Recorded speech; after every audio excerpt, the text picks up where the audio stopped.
Welcome to our channel. Today we how to set up Samsung Health Pro tips step by step clearly. To begin, download the Samsung Health app from the Google Play Store or the Apple App Store if you haven't done so already.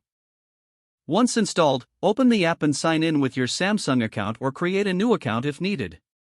After signing in, you will be greeted with a welcome screen outlining the app's features.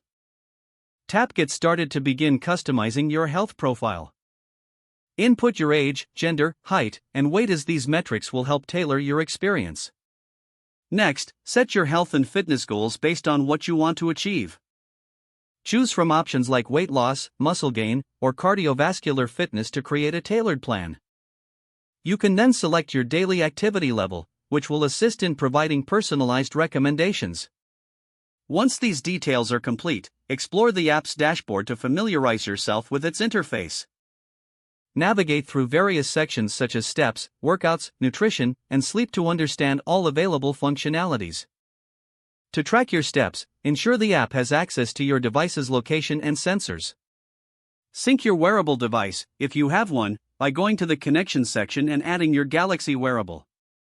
Set up notifications for reminders and goals in the settings to keep your health journey on track.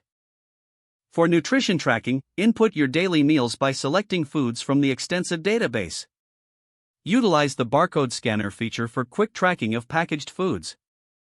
Monitor your hydration by logging your water intake and setting daily reminders. Explore guided workouts in the app to find exercises that fit your fitness level.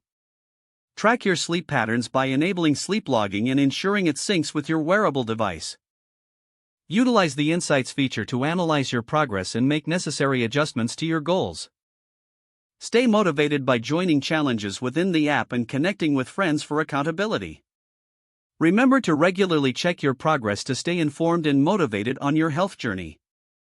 If the page does not load, refresh the browser or try again in a private or incognito window. Make sure you are using the correct email address, then retype it carefully to avoid small typos. If your password is not accepted, use the reset option and create a new strong password you can remember. Check your spam folder for verification or security emails, then complete any requested confirmation steps. Enable two-factor authentication if available to improve account security and reduce unauthorized access risk. After signing in, review your profile details so your contact information and settings are accurate and current. If you see an error message, note it down and try again after restarting your device and internet connection. Don't forget to like this video and subscribe to our channel for more step-by-step tech guides.